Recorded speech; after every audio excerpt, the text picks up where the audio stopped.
Welcome to the First Unitarian Society of Milwaukee's online worship service.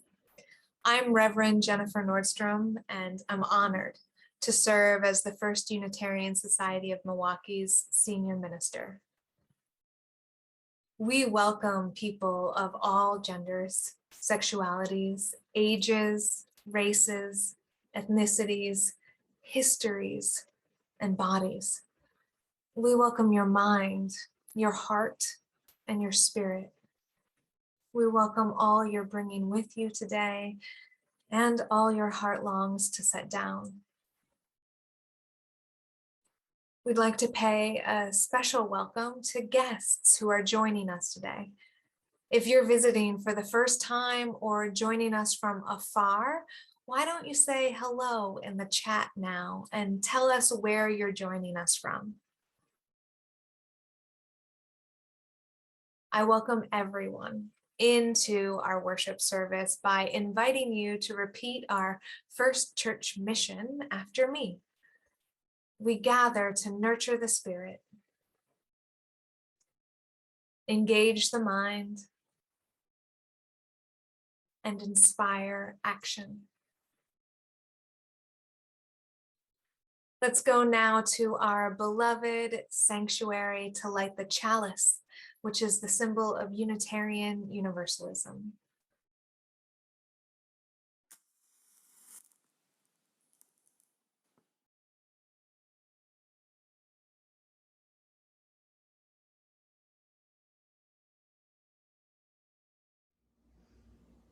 Good morning.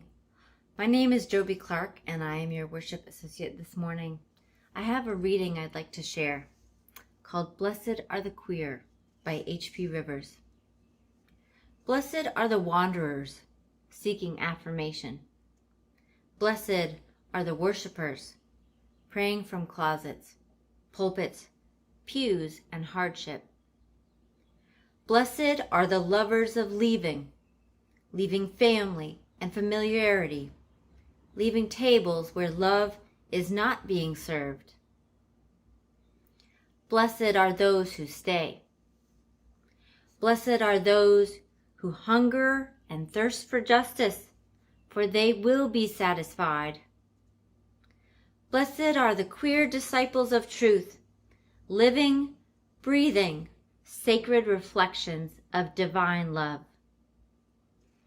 H.P. Rivers was raised on love and coffee by Westside UU Church in Knoxville, Tennessee.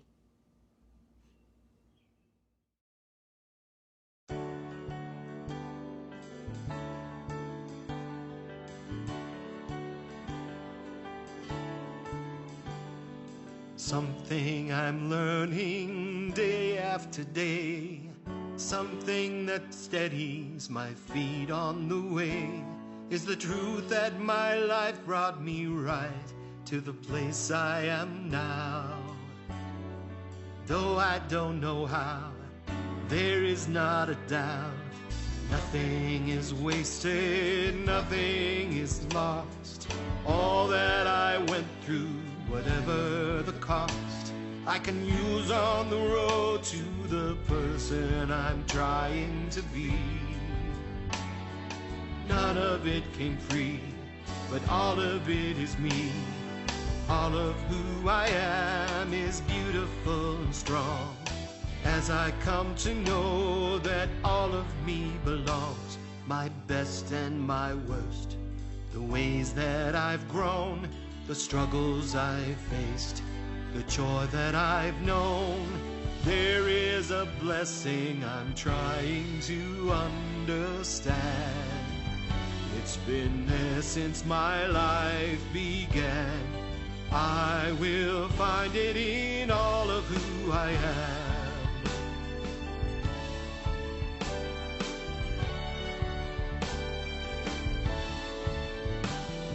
Some of my kindness comes from my pain. Sorrow and tenderness join once again. in a spirit of gentle compassion that helps me accept every last regret and lets me move ahead. Days on the journey, years on the path, wisdom abounding whenever I ask. And I've come to believe that whatever I need, I will find. Every single time, love will be my guide. All of who I am is beautiful and strong, as I come to know that all of me belongs, my best and my worst, the ways that I've grown, the struggles I've faced, the joy that I've known. There is a blessing I'm trying to understand. It's been there since my life began. I will find it in all of who I am. All of who I am is beautiful and strong, as I come to know that all of me belongs, my best and my worst, the ways that I've grown, the struggles I've faced, the joy that I've known. There is a blessing I'm trying to understand. It's been there since my life began. I will find it in all of who I am. I will find it in all of who I am.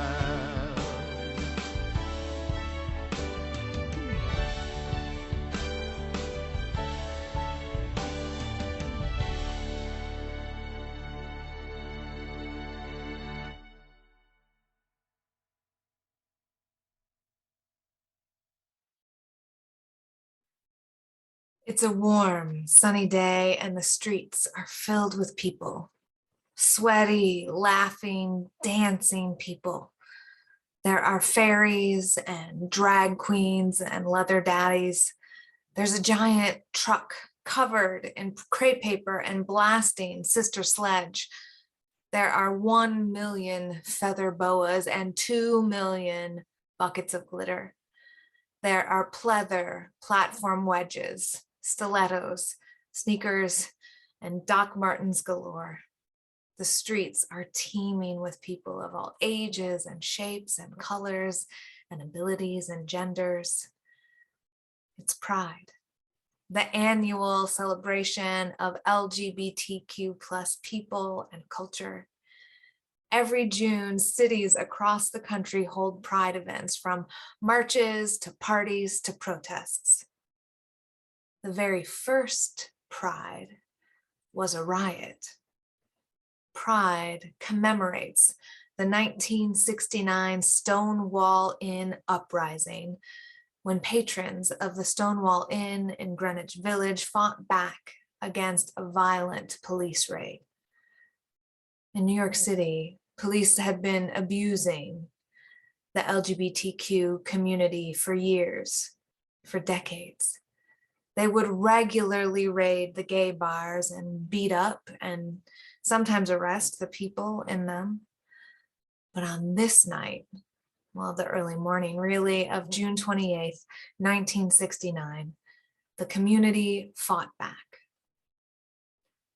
During a raid's violence against the community, a cop hit a Black biracial butch lesbian and drag queen named Storm De La Ville, and she hit back.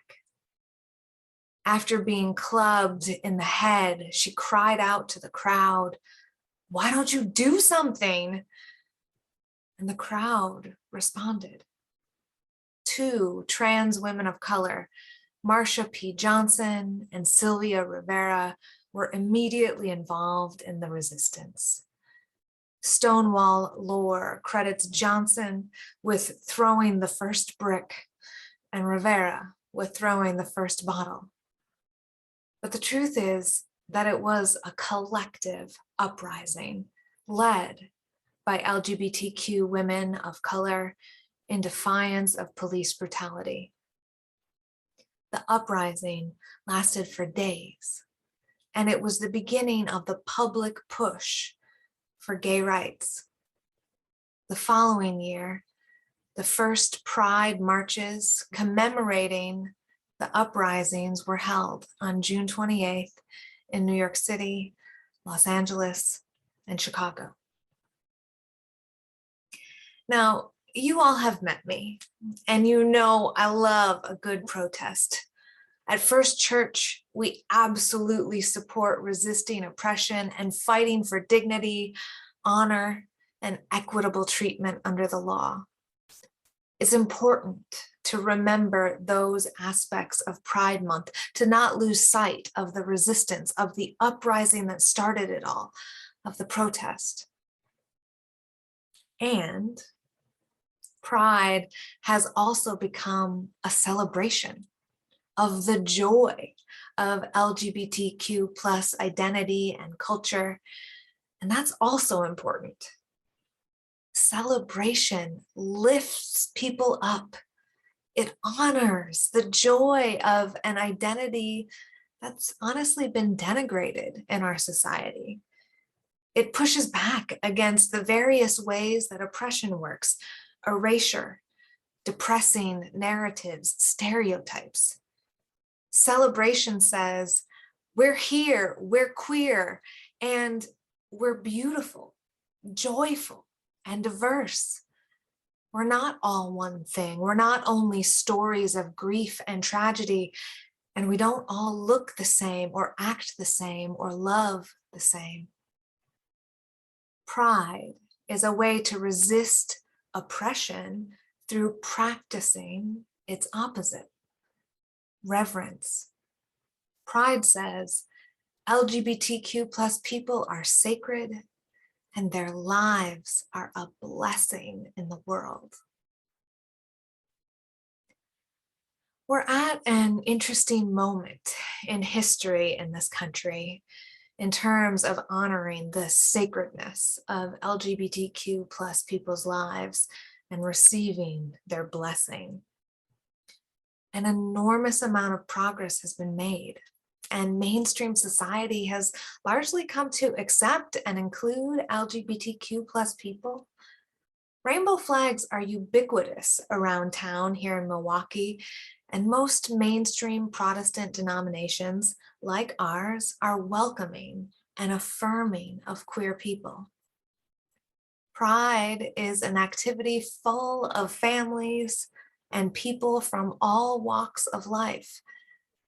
This year, the city of Green Bay, Wisconsin, raised the Pride flag downtown for the first time in its history. Our youth have come to accept and proclaim their identities in their schools and in their families. And as is usual with progress, there's also a backlash happening right now. In more conservative areas of the country, especially in the South, anti-gay and even more so anti-trans legislation has been cropping up. In March of this year in Florida, Governor Ron DeSantis signed a bill commonly known as the Don't Say Gay bill. It bans classroom instruction on sexual orientation and gender identity, and barring legal challenges to it, is set to take effect in Florida on July 1st.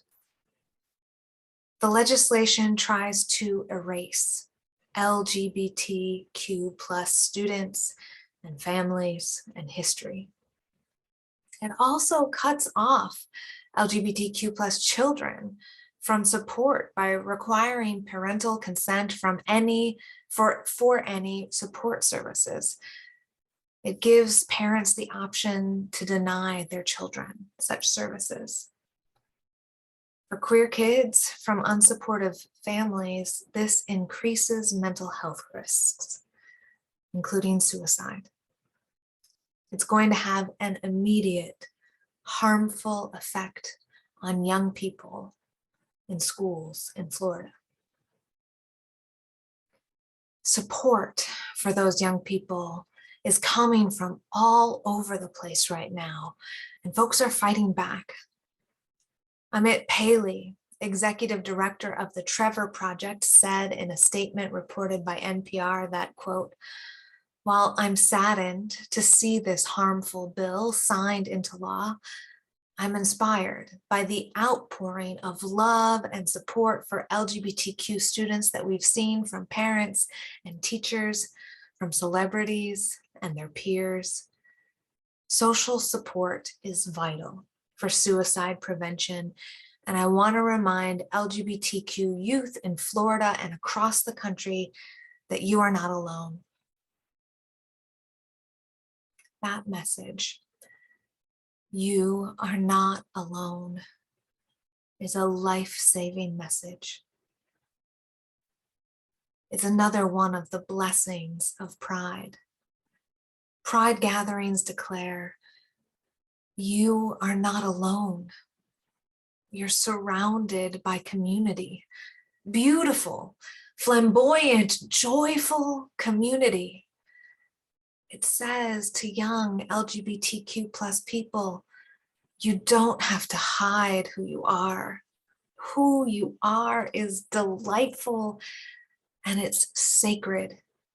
Your being in the world is a blessing. Our Unitarian Universalist congregation in Foothills, Colorado, started a Be More Gay campaign in response to the Don't Say Gay Florida bill. The Be More Gay campaign is in direct opposition to attempted erasure. It's about visibility, support, and celebration. And while this campaign centers LGBTQ plus young people, it isn't only for them. When the campaign says, be more gay, Foothills means be more authentically yourself. Be more true to who you are in all your difference, your flamboyance, your inner oddball. Be More Gay is about celebrating what is good and true in you and not conforming to something the world tells you to be. In so doing, it invites all of us, gay and straight, queer and heterosexual, into a celebration of the authentic self. The movement to use the word queer is also about authenticity. Within the LGBTQ plus community, language is constantly evolving. I know that that can make using the right terms feel like a moving target, but approaching it with grace and patience and a willingness to lifelong learning helps.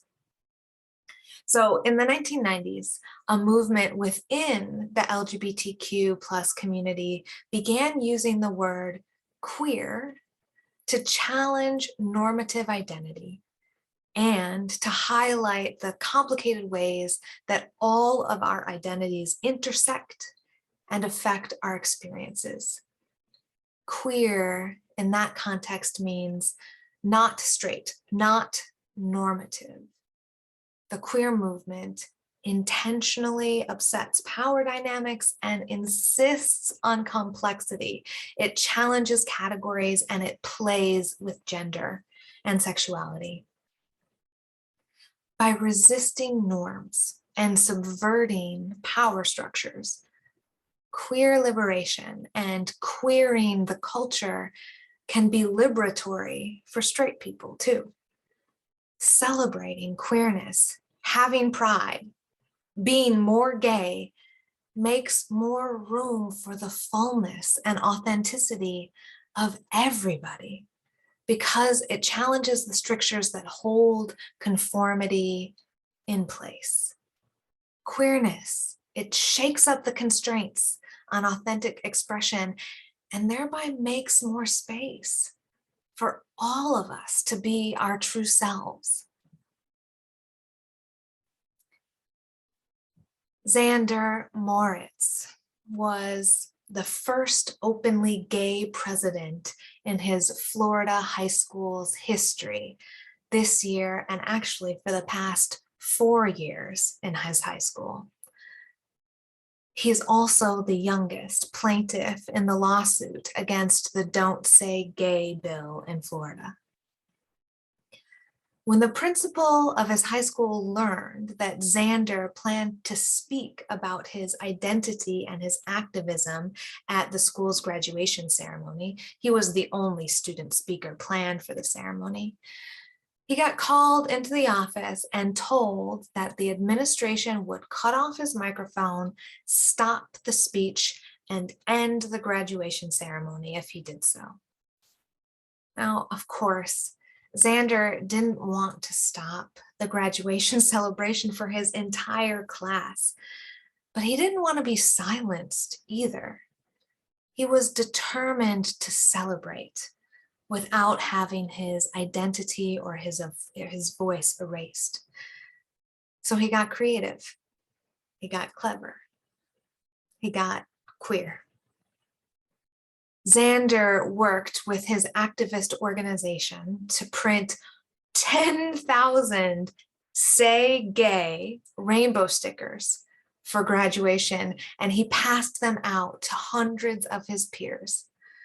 He also mailed them all over the state to any other high school student who requested them for other high school graduations in Florida. And then he wrote and very effectively delivered a graduation speech about his hair.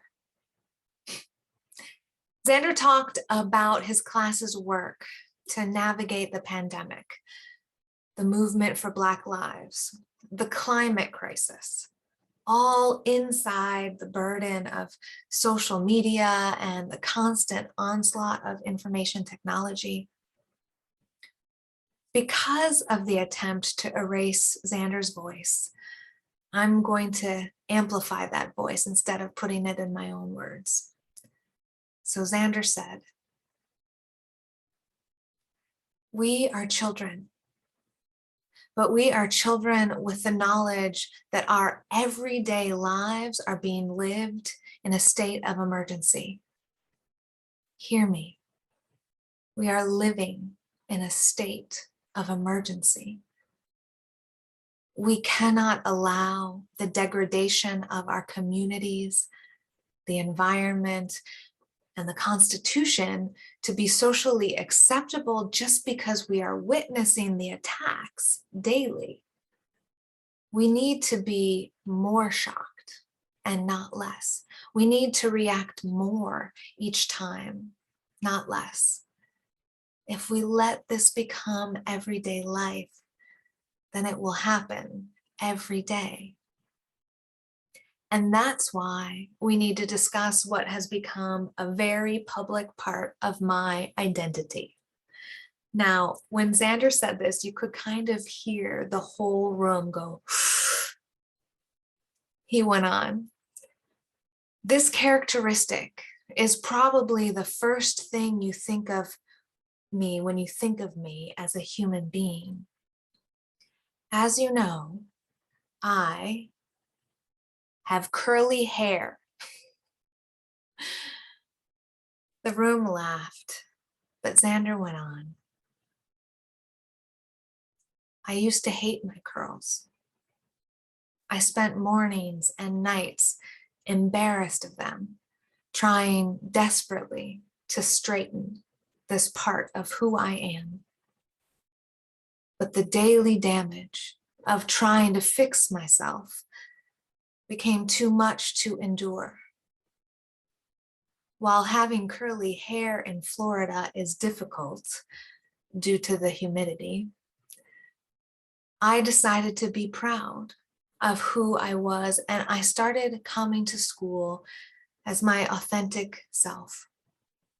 Then Xander named some teachers and students who helped him accept himself as he was, and he went on to say, "It was a messy and twisted growth process, but eventually I did it.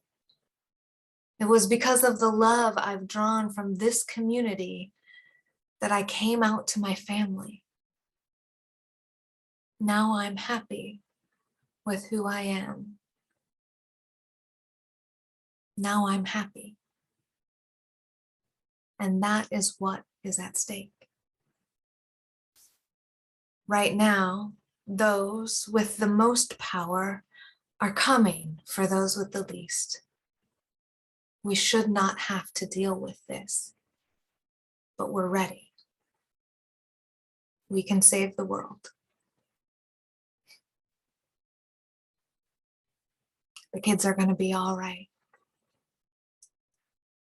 Xander queered his speech. He upended the power structures. He got clever and he didn't have his mic cut off. Instead, he got a standing ovation. People were in tears and clapping for him.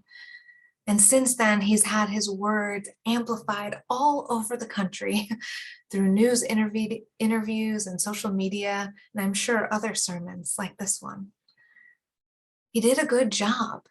And the national media and interviews has complimented him over and over again on his cleverness, but he's been really clear that he should not have had to be clever and use a metaphor in order to talk about his sexuality. He told Good Morning America that he did it because he didn't want to risk being silenced or stopping the celebration, but he also said he shouldn't have had to do it because, quote, I don't exist in a euphemism, and I deserve to be celebrated as well. Yes, Xander, you do. You do deserve to be celebrated, and you are. You're celebrated here in our community, you're celebrated at Pride, and in so many places all over the country. And working with others, we will keep fighting for your right to be celebrated, and we will keep celebrating the blessing of LGBTQ+ people. My dear queer ones, you are beautiful. You are beloved, and you are sacred. Your unique gifts are a delight, and you bless the world with your lives. Thank you for that blessing. Amen. It has been a blessing to be together. May you go out from here nourished and renewed, and use that to choose to bless the world. Until we meet again, may you be held, may you be healed, may you be whole. Blessed be, and amen.